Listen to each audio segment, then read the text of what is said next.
اے چادر میں لپٹنے والے اٹھو، اب خبردار کرنے لگو اور اپنے پروردگار کی بڑائی بیان کرو اور اپنے کپڑے پاک رکھو اور شرک کی گندگی سے تو الگ ہی رہو، اور اس نیت سے احسان نہ کرو کہ اس سے زیادہ کے خواہاں ہو، اور اپنے پروردگار کی خاطر صبر کرتے رہو، پھر جب سور پھونکا جائے گا تو وہ دن مشکل کا دن ہوگا، یعنی کافروں پر آسان نہ ہوگا۔ مجھے اس شخص سے سمجھ لینے دو جس کو میں نے اکیلا پیدا کیا اور میں نے اس کو بہت سا مال دیا اور ہر وقت حاضر رہنے والے بیٹے دیے اور اس کو ہر طرح کے سامان میں وسعت دی، پھر بھی لالچ رکھتا ہے کہ میں اسے اور زیادہ دوں۔ ایسا ہرگز نہیں ہوگا، یہ ہماری آیتوں کا بڑا مخالف رہا ہے۔ اے چادر میں لپٹنے والے اٹھو،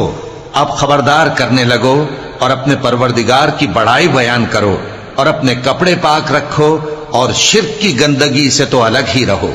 اور اس نیت سے احسان نہ کرو کہ اس سے زیادہ کے خواہاں ہو، اور اپنے پروردگار کی خاطر صبر کرتے رہو، پھر جب سور پھونکا جائے گا تو وہ دن مشکل کا دن ہوگا، یعنی کافروں پر آسان نہ ہوگا۔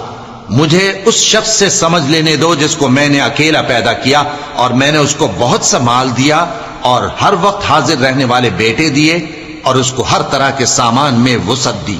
پھر بھی لالچ رکھتا ہے کہ میں اسے اور زیادہ دوں۔ ایسا ہرگز نہیں ہوگا، یہ ہماری آیتوں کا بڑا مخالف رہا ہے۔